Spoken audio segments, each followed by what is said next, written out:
As populations grow and technology expands, our demand for electricity is accelerating faster than ever before.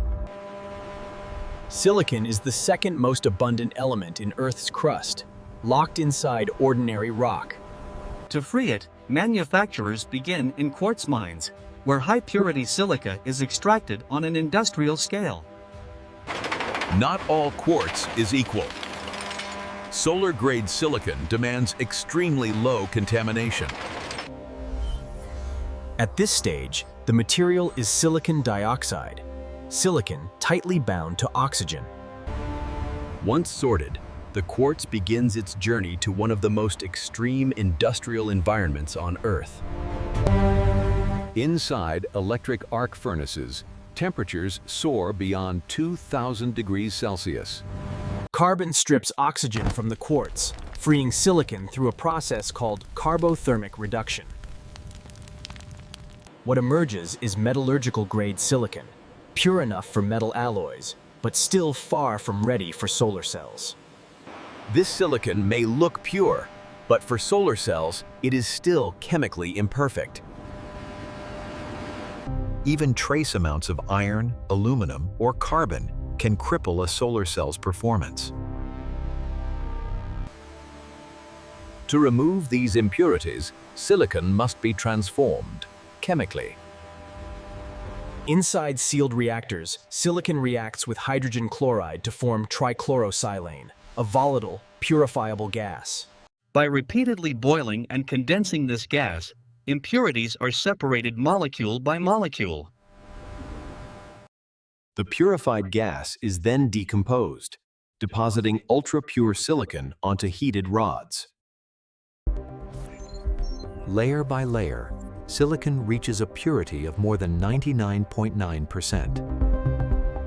This is electronic-grade polysilicon, the foundation of every modern solar cell.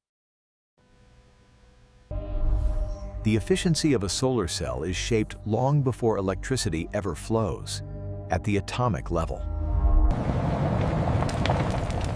Purified polysilicon is melted at temperatures above 1400 degrees Celsius. For monocrystalline silicon, engineers use the Czochralski method, growing a single crystal from a molten bath. By carefully controlling temperature and rotation, atoms align into one continuous lattice. Monocrystalline silicon offers higher efficiency, while polycrystalline silicon trades perfection for lower cost. Polycrystalline silicon is cast in molds, forming multiple crystal grains as it cools. Cooling too quickly introduces stress and directs. Precision thermal control is essential. Once solidified, these massive crystals are ready to be sliced into the thin wafers that power solar panels. Each solar wafer must be thinner than a human hair, yet strong enough to survive years outdoors.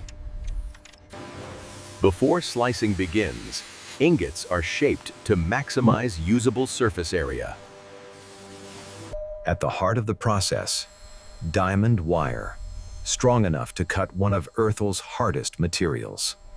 Hundreds of wafers are cut at once, each separated by just fractions of a millimeter. Every cut produces kerf loss, microscopic silicon particles engineers fight to minimize. Laser systems verify thickness to within microns, rejecting any wafer that falls outside tolerance.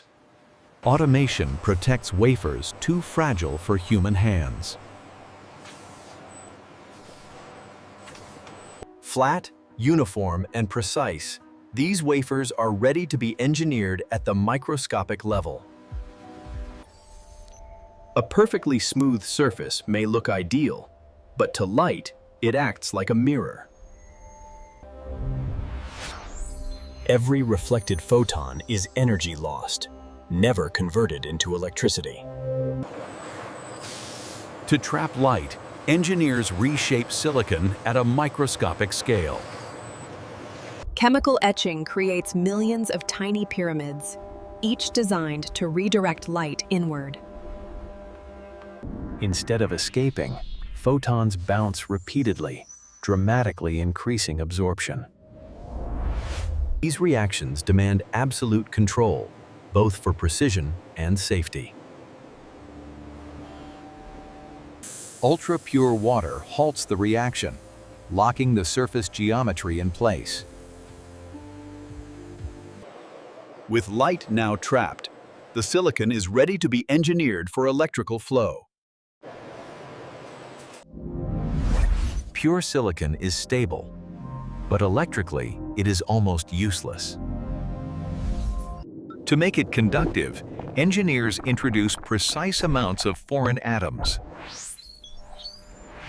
Boron creates electron vacancies, known as p-type silicon. Phosphorus donates extra electrons, forming n-type silicon. These atoms are driven into silicon using high-temperature diffusion furnaces.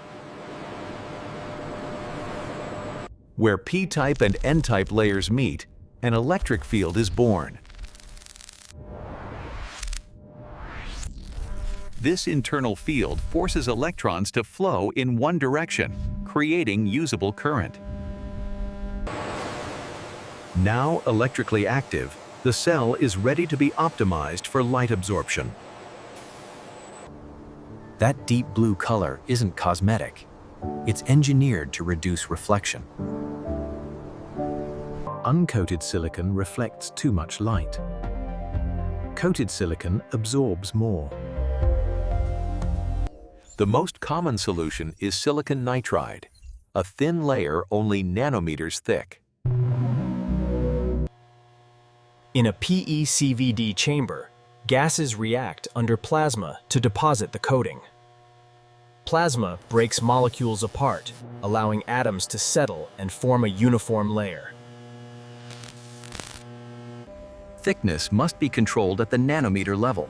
Too thin or too thick reduces performance. Every wafer is inspected to ensure uniform coating and zero defects.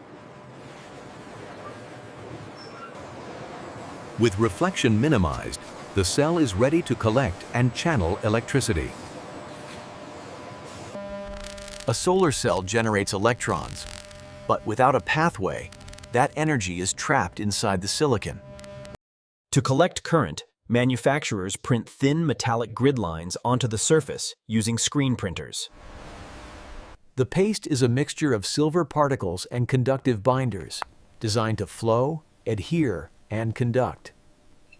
Thicker bus bars carry the current, while thin fingers collect it across the surface. The rear side is printed too, completing the electrical circuit. Then the wafers pass through a firing furnace, bonding the metal to silicon and creating a durable conductive layer. This bond must withstand decades of thermal expansion, weather, and mechanical stress. Automated tests verify conductivity and reject any cell with weak contacts.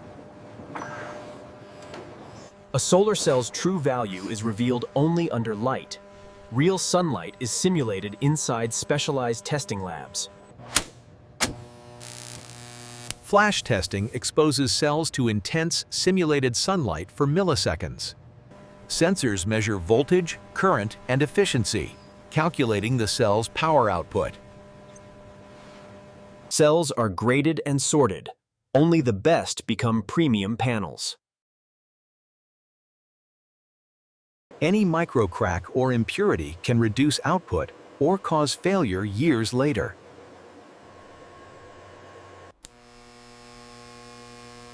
Electroluminescence reveals hidden defects invisible to the naked eye. Each cell is tracked, ensuring traceability from production to installation. Electroluminescence reveals hidden defects invisible to the naked eye. Each cell is A single solar cell produces only a few volts. To generate usable power, cells must be connected in series. Thin metal ribbons, called bus ribbons, are placed across the cells to carry current. Robotic stringer machines solder cells together with extreme speed and accuracy. Solder forms a durable electrical connection while minimizing resistance. Cooling stabilizes the solder, preventing microcracks caused by thermal stress. Automated tests ensure every string conducts evenly before assembly. Strings are then arranged in a grid pattern, forming the core electrical structure of a panel. With electrical pathways complete, the panel moves toward protection and encapsulation.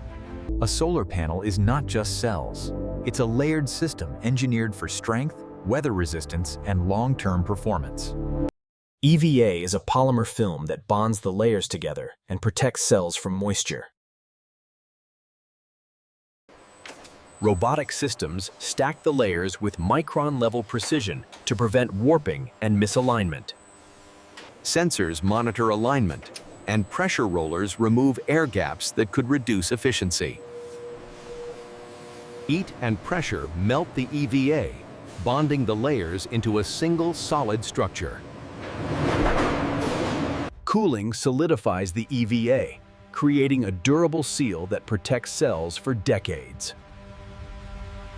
The backsheet adds insulation, UV resistance, and mechanical protection from the rear. The frame is the panel's skeleton. It adds rigidity, protects edges, and allows secure mounting. Frames are made from aluminum extrusion, lightweight, corrosion-resistant, and strong. Frames are made from aluminum extrusion, lightweight, corrosion-resistant, and strong. Anodizing creates a protective oxide layer that prevents corrosion and extends lifespan.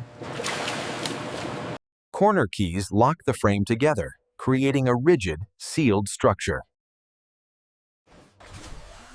Sealing prevents moisture ingress and protects the panel's sensitive layers. Every frame is inspected, because even a tiny defect can compromise the panel's lifespan. The junction box is the panel's electrical hub, where all the power exits and safety begins. Inside, it houses terminals, wiring, and bypass diodes, small devices with a big role. When a cell is shaded, bypass diodes allow current to flow around it, preventing heat buildup and damage. Automated assembly ensures a perfect seal and consistent electrical performance. A watertight seal prevents moisture from entering and short-circuiting the panel.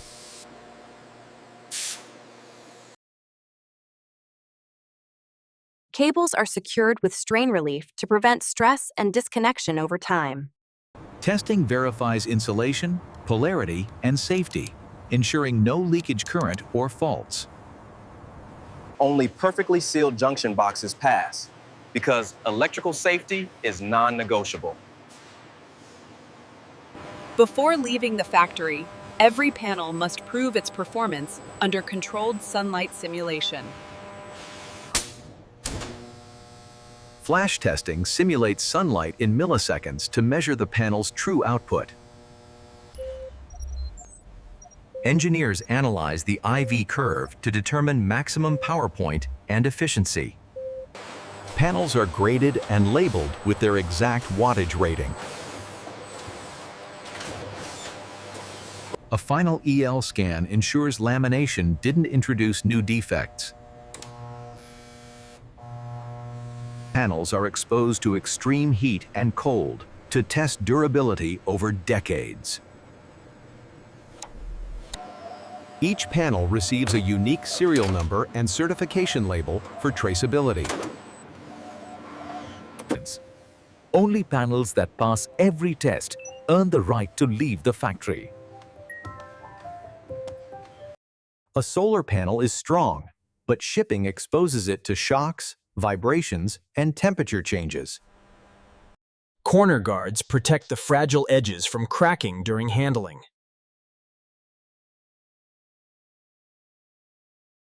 Multiple protective layers absorb impact and prevent moisture ingress.